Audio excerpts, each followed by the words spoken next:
قصدنا الكافي وجدنا الكافي لكل الكافي كافنا الكافي ونعم الكافي الحمد لله. Alhamdulillahi Rabbil Alamin. Assalatu wassalamu ala ashrafil anbiya'i wal mursalin Sayyidina wa maulana Muhammadin wa ala alihi wa sahbihi ajma'in.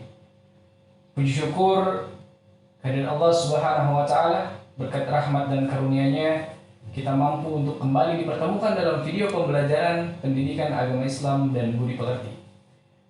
Salawat beriring salam semoga senantiasa tercurahkan kepada junjungan kita Nabi Muhammad Sallallahu Alaihi Wasallam serta para pengikutnya yang setia di akhir zaman, dan semoga kita termasuk di dalamnya. Baik anak-anak, sebelumnya perkenalkan, nama saya Junaidi SPD, mengampuh mata pelajaran pendidikan agama Islam dan budi pekerti di SMK Negeri 1 Sijuk.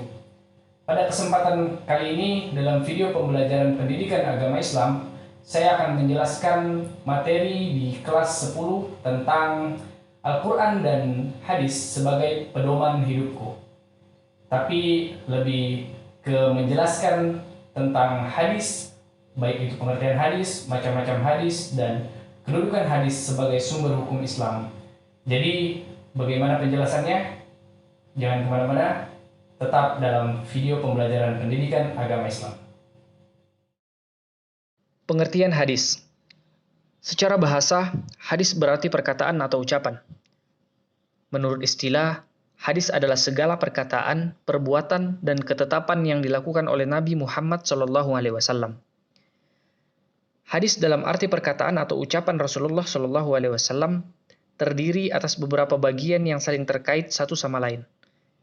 Yang pertama, sanad, yaitu sekelompok orang atau seseorang yang menyampaikan hadis dari Rasulullah SAW sampai kepada kita sekarang ini. Yang kedua, matan, yaitu isi atau materi hadis yang disampaikan Rasulullah SAW. Yang ketiga, rawi, yaitu orang yang meriwayatkan hadis. Kedudukan hadis sebagai sumber hukum Islam. Sebagai sumber hukum Islam, hadis berada satu tingkat di bawah Al-Quran. Artinya, jika sebuah perkara hukumnya tidak terdapat di dalam Al-Quran, yang harus dijadikan sandaran berikutnya adalah hadis tersebut. Sesuai dengan firman Allah Subhanahu wa Ta'ala yang berbunyi, A'udzu billahi minasy syaithanir rajim. Bismillahirrahmanirrahim.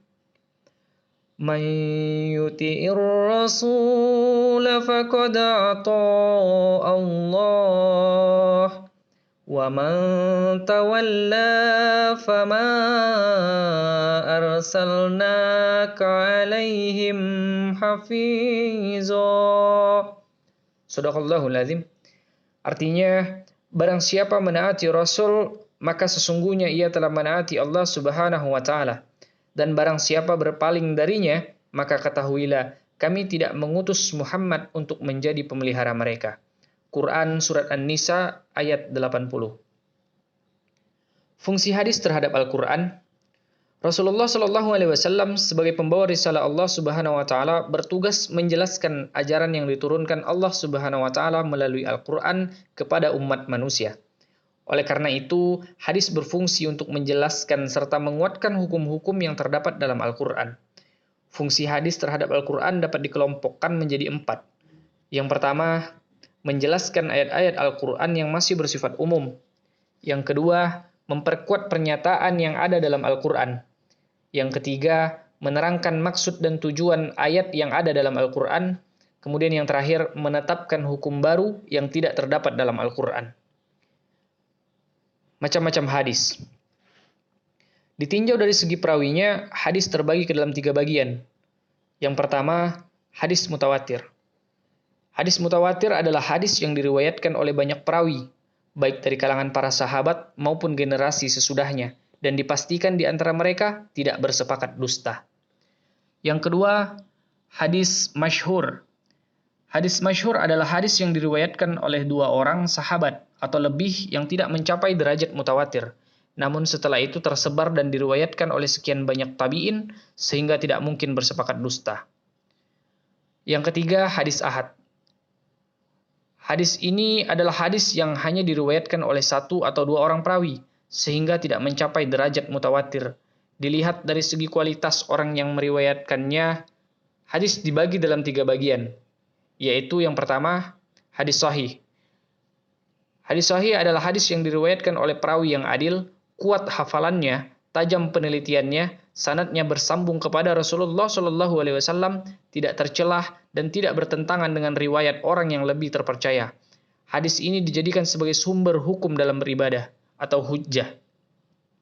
Yang kedua, hadis hasan. Adalah hadis yang diriwayatkan oleh perawi yang adil tetapi kurang kuat hafalannya, sanadnya bersambung, tidak cacat, dan tidak bertentangan. Sama seperti hadis sahih, hadis ini dijadikan sebagai landasan mengerjakan amal ibadah. Yang ketiga, hadis dhaif, yaitu hadis yang tidak memenuhi kualitas hadis sahih dan hadis hasan. Para ulama mengatakan bahwa hadis ini tidak dapat dijadikan sebagai hujjah, tetapi dapat dijadikan sebagai motivasi dalam beribadah. Yang keempat, hadis maudhu, yaitu hadis yang bukan bersumber kepada Rasulullah SAW atau hadis palsu. Dikatakan hadis padahal sama sekali bukan hadis. Hadis ini jelas tidak dapat dijadikan landasan hukum. Hadis ini tertolak. Baik anak-anak, itu tadi video pembelajaran kita tentang hadis, baik pengertian hadis, macam-macam hadis, dan kedudukan hadis dalam sumber hukum Islam. Semoga apa yang ada dalam video pembelajaran pendidikan agama Islam ini mampu untuk berguna dan mampu kita amalkan untuk menjalankan kehidupan sehari-hari kita. Semoga kita selalu dalam lindungan Allah Subhanahu wa taala dan selalu mendapatkan ridho dari Allah Subhanahu wa taala. Sekian video kali ini.